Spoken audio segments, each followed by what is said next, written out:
tout va comme sur des roulettes pour Mark Carney au Québec depuis les élections fédérales. Selon un nouveau sondage léger, la majorité des Québécois sont satisfaits de son travail. Les explications d'Anne-Sophie Jobin.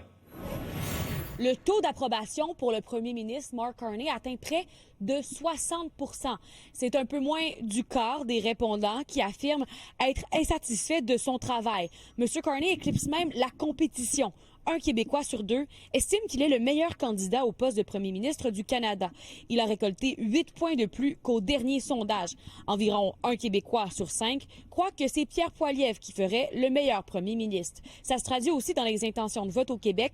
Le Parti libéral du Canada récolterait 44 % des voix à ce stade-ci s'il y avait une élection. C'est 2 points de plus que lors du premier coup de sonde. Le Bloc québécois et le Parti conservateur du Canada ont, eux, perdu 1 % chacun. Et le NPD demeure à 5 %. Le Parti vert est à 3 % dans les intentions de vote. Réaction des électeurs au travail de M. Carney. Je le trouve sympa. Je pense que M. Trump l'apprécie mieux qu'il appréciait Justin Trudeau. Moi, comme néo-québécois, je trouve que il fait bien sa job, il négocie bien, il défend bien les intérêts du Canada. Côté langue française, il faut quand même qu'il fasse de quoi. C'est un peu la succession de Trudeau à date, ce que je vois, que je pense pas qu'il apporte beaucoup de changements. Je trouve que M. Carney fait un très bon travail. Puis je trouve que c'était l'homme qu'il fallait pour être là. Et les décisions qu'il prend, les voyages qu'il a fait pour aller représenter le Canada un peu partout. Il fait un bon travail. Il prend bien la relève sur Justin Trudeau, là. Et la popularité du premier ministre redonne son lustre à la marque libérale qui avait été usée par Justin Trudeau.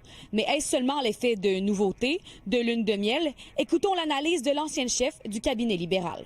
Je pense qu'il y a différents éléments ici. Certainement, on a un premier ministre qui est arrivé puis qui a vraiment foncé là, à toute vapeur pour livrer différents éléments.